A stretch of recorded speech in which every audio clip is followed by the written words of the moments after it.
श्री शिव महापुराण रुद्र संहिता सती खंड अथ द्वितीयोध्याय। सदाशिव से त्रिदेवों की उत्पत्ति, ब्रह्मा जी से देवता आदि की सृष्टि के पश्चात देवी संध्या तथा कामदेव का प्राकट्य। सूतवाच इत्याकर्णवचस्तस्य नैमिषारण्यवासिनः पप्रच्छ च मुनिश्रेष्ठः कथां पाप प्रणाशिनीम्।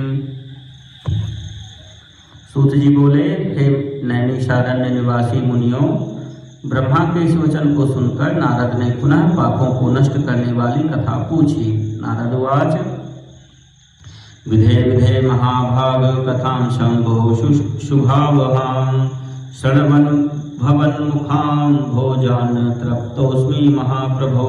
नारद जी बोले, हे विधे, हे महाभाग, हे महाप्रभो, आपके मुख कमल से कही जाने वाली कल्याणकारिणी कथा को सुनकर मैं तृप्त नहीं हो पा रहा हूँ। अतः कथयतत् सर्वं शिवस्य चरितं शुभं सती कीर्त्यन्वितं दिव्यं श्रोतुमिच्छामि विश्वकृत सती हि कथमुत्पन्ना दक्षदारेषु शोभना कथं हरो मनश्चक्रे दाराहरण कर्मणि। हे विश्वस्रष्टा, सती की कीर्ति से युक्त शिव जी के कल्याणमय तथा दिव्य उस संपूर्ण चरित्र को कहिए, मैं उसे सुनना चाहता हूँ। दक्ष की अनेक पत्नियों में से शोभामयी सती किस प्रकार उत्पन्न हुई और हर ने किस प्रकार स्त्री से विवाह करने का विचार किया। कथं वा दक्ष कोपेन त्यक्त देहा सती पुरा हिमवत्तनया जाता भूयो वाकाशमागता। पूर्व काल में सती ने दक्ष पर क्रोध से किस प्रकार अपने शरीर का त्याग किया, पुनः किस प्रकार हिमालय की कन्या पार्वती हुई और किस प्रकार से प्रकाश में आई।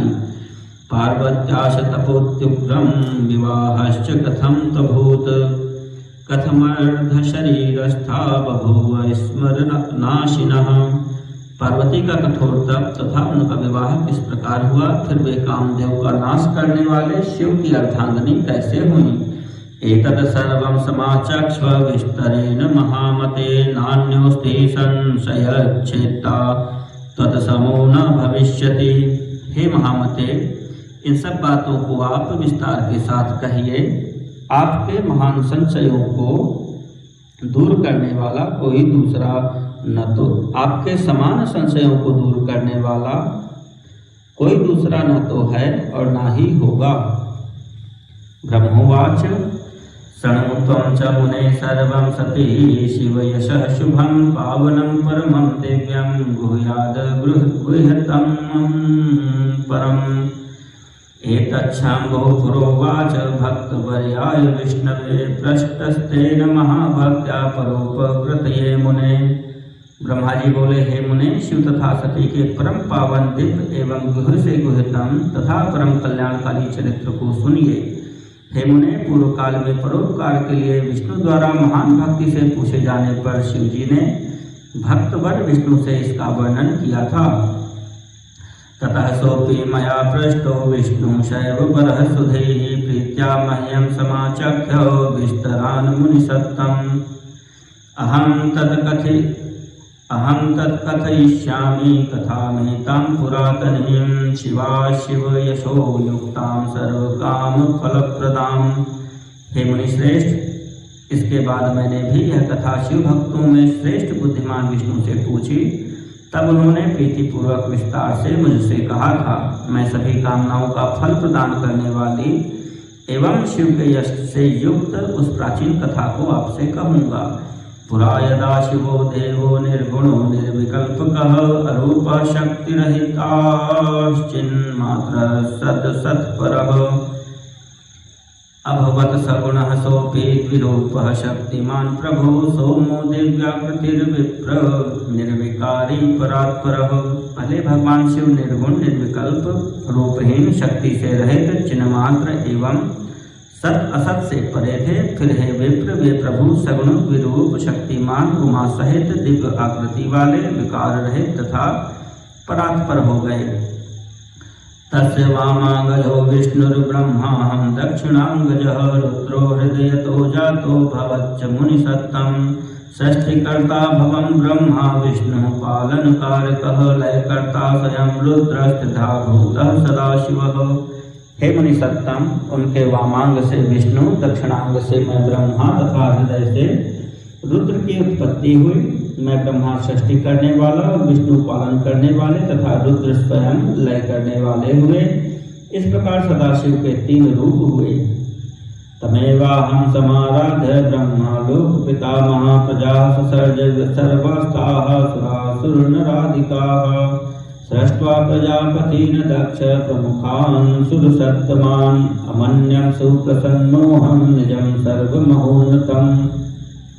लोक पितामह मुझ ब्रह्मा ने उन्हीं सदाशिव की आराधना कर देव, दैत्य, मनुष्य आदि समस्त प्रजाओं की सृष्टि की।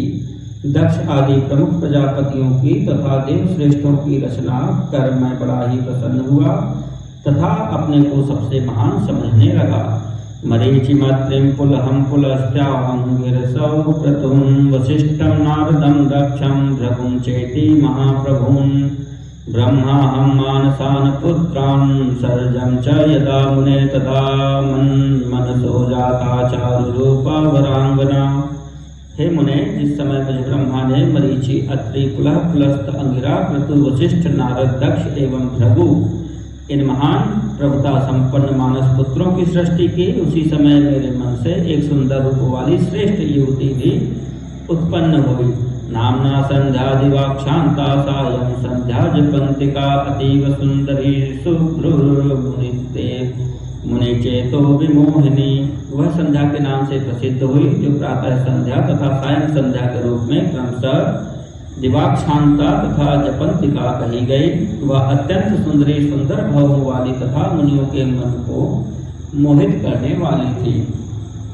नर्ताद्रशी देवलोके न मर्ते न रसातले कालत्रये वै नारी संपूर्ण गुणशालिनी। संपूर्ण गुणों से युक्त वैसी स्त्री देवलोक, मृत्युलोक और पाताल लोक में न उत्पन्न हुई, न है और न तो होगी। वह संपूर्ण गुणों से परिपूर्ण थी। दृष्ट्वा हम तां समुत्थाय चिन्तयन् हृद्गतां दक्षादयश्च स्रष्टारो मरीच्याद्याश्च मत्सुताः एवं चिन्तयतो मे हि ब्रह्मणो मुनिसत्तं मानसः पुरुषो मंजुराविर्भूतो महाद्भुतः। उस कन्या को देखते ही उठ करके उसे हृदय में धारण करने के लिए मैं मन में सोचने लगा। दक्ष तथा मरीचि आदि लोग सृष्टा मेरे पुत्र भी सोचने लगे। हे मुनि सत्तम, मैं ब्रह्मा अभी इस प्रकार सोच ही रहा था कि उसी समय एक अत्यंत अद्भुत एवं मनोहर मानस पुरुष उत्पन्न हुआ। कांचनी कृतजाताभः पीनोरस्कः सुनासिकः सुब्रतोर्कटिजङ्घो नीलवेलितकेसरः लग्नभ्रूयुगलो लोलः पूर्णचन्द्रनिभाननः कपाटायत सद्वक्षोरुमराजी विराजितः अभ्रमातङ्गताकारः पीनो नीलसुवासकः आरक्तपाणिनयनमुखापादकरोद्भवः क्षीणमध्यन्तचारुन्तदन्तः प्रमत्तगन्धनः प्रफुल्लपद्मपत्राक्षः केसराघ्राणतर्पणः कम्बुग्रीवो नीलकेतुः प्रांशुरमकरवाहनः पञ्चपुष्पायुधो वेगी पुष्पकोदण्डमण्डितः कान्तकटाक्षपातेन भ्रमायन्नयनद्वयं सुगन्धिमारुतो तात श्रृंगारससेवितः। हे तात, वह पुरुष तप्त सुवर्ण के समान कांति वाला, स्थूल वक्षस्थल वाला, सुंदर नासिका वाला, सुंदर तथा गोल ऊरू कमर जंघा वाला, काले तथा घुंघराले बालों वाला, आपस में मिली हुई भौहों वाला, पूर्ण चंद्रमा के समान मुख वाला, कपाट के समान विस्तीर्ण छाती वाला, रोमराजी से सुशोभित, बादल पर्यंत ऊंचे गजराज के समान आकृति वाला, महास्थूल तथा नील वर्ण का सुंदर वस्त्र धारण किए, रक्त वर्ण के हाथ, नेत्र, मुख, पैर और उंगलियों वाला, पतली कमर वाला, सुंदर दांतों वाला, मतवाले हाथी की सी गंध वाला, खिले हुए कमल के पत्र सदृश नेत्रों वाला, अंगों पर लगे हुए केसर से नासिका को तृप्त करने वाला, शंख के समान गर्दन वाला, मछली के चिन्ह से अंकित ध्वजा वाला, अत्यंत ऊंचा मकर के वाहन वाला, पुष्पों के 5 बाणों से युक्त वेगवान, पुष्प धनुष से सुशोभित, कटाक्ष पात से अपने नेत्रों को घुमाते हुए मनोहर प्रतीत होने वाला, सुगंधित श्वास से युक्त और श्रृंगार रस से सेवित था। तमवीक्ष पुरुषं सर्वे दक्षाध्यामत सुताश्चते औतसुत्यं परमं जगमुर्विस्मयाविष्टमानसाः। उस पुरुष को देखकर मेरे दक्षादि पुत्रों का मन आश्चर्य से भर गया और वे उसे जानने के लिए अत्यंत उत्सुक हो गए। अभवद विकृतं तेषां मत्सुतानां मनोधृतं धैर्यं नैवालभत्तात्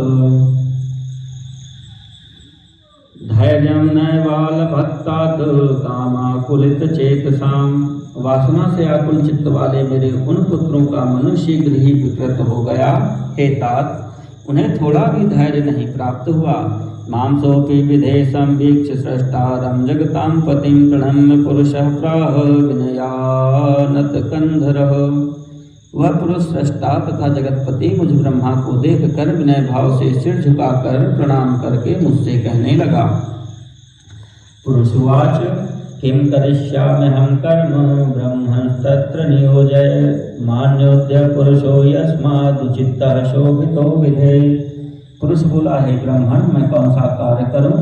मुझे जो कर्म करणीय हो उस कर्म में मुझे नियुक्त कीजिए। हे विधाता, आप मेरे मान्य पुरुष हैं, मैं आपकी आज्ञा का पालन करूं, यही उचित है तथा इसी से मेरी शोभा भी होगी। अभिमानं च योग्यं च स्थानं पत्नी च यामं तन्मे वद लोकेश त्वं स्रष्टा जगतां पतिः। मेरे लिए जो अभिमान योग्य स्थान हो तथा जो मेरी पत्नी हो उसे मुझे बताइए। हे त्रिलोकेश, आप जगत के पति हैं। ब्रह्मोवाच एवं तस्य वचः श्रुत्वा पुरुषस्य महात्मनां क्षणं न किंचित् प्रोवाच न स स्रष्टा चाति विस्मितः अतो मनः सुसंयम्य सम्यगुत्सृज्य विस्मयम् अवोचत पुरुषं ब्रह्मा तत्कामं च समावहम्। ब्रह्मा जी बोले, उस महात्मा पुरुष के इस वचन को सुनकर मैं ब्रह्मा अत्यंत आश्चर्यचकित हो गया और थोड़ी देर तक कुछ नहीं बोला। फिर मन को नियंत्रित कर और आश्चर्य का परित्याग करके उस कामदेव को बताते हुए कहने लगा। ब्रह्मोवाच अनेन त्वं स्वरूपेण पुष्पबाणैश्च पंचभिः मोहयन् पुरुषान् स्त्रींश्च कुरु सृष्टिं सनातनीम् अस्मिन् जीवाश्च देवाद्यास्त्रैलोके सचराचरे एते सर्वे भविष्यन्ति न क्षमास्तव उल्लंघने। ब्रह्मा जी बोले, तुम अपने स्वरूप से और पुष्पों के 5 बाणों से सभी स्त्री पुरुष को मोहित करते हुए सनातन सृष्टि की रचना करो। इस चराचर लोकी में जीव तथा देवता आदि कोई भी तुम्हारा लंघन करने में समर्थ नहीं होंगे। अहं वा वासुदेवो वा स्थाणुर्वा पुरुषोत्तम भविष्यामस्तव वशे किमन्ये प्राणधारकाः। हे पुरुषोत्तम, मैं वासुदेव अथवा शंकर भी तुम्हारे वश में रहेंगे। अन्य प्राणधारियों की तो बात ही क्या। प्रच्छन्न रूपो जंतूनां प्रविशन् हृदयं सदा सुख हेतुः स्वयं भूत्वा सृष्टिं कुरु सनातनीम्। तुम गुप्त रूप से प्राणियों के हृदय में प्रवेश करते हुए स्वयं सबके सुख के कारण बनकर सनातन सृष्टि करो। त्वत्पुष्पबाणस्य सदा सुखलक्ष्यं मनोद्भुतं सर्वेषां प्राणिनां नित्यं सदा मुदकरो भवान्। समस्त प्राणियों का विचित्र मन तुम्हारे पुष्प बाणों का सुखपूर्वक भेदने योग्य लक्ष्य होगा। तुम सभी को सदा उन्मत्त करने वाले होगे। इति ते कर्म कथितं सृष्टि प्रावर्तकं पुनः नामान्येते वदिष्यन्ति सुता में तब तत्वतः। मैंने सृष्टि में प्रवृत्ति करने वाला यह तुम्हारा कर्म कह दिया। मेरे ये पुत्र तत्पूर्वक तुम्हारे नामों का वर्णन करेंगे। ब्रह्मवाच इत्युक्त्वाहं सुरश्रेष्ठ स्वसुतानां मुखानि च आलोक्य स्वातने पात्मे प्रविष्टो भवं क्षणम्। ब्रह्मा जी बोले, हे सुरश्रेष्ठ, ऐसा कहकर अपने पुत्रों के मुख की ओर देखकर क्षण भर के लिए मैं अपने परमात्मा पर बैठ गया। इति श्री शिव महापुराणे द्वितीयायां संहितायां द्वितीये सतीखंडे काम प्रादुर्भावो नाम तृतीयोऽध्यायः।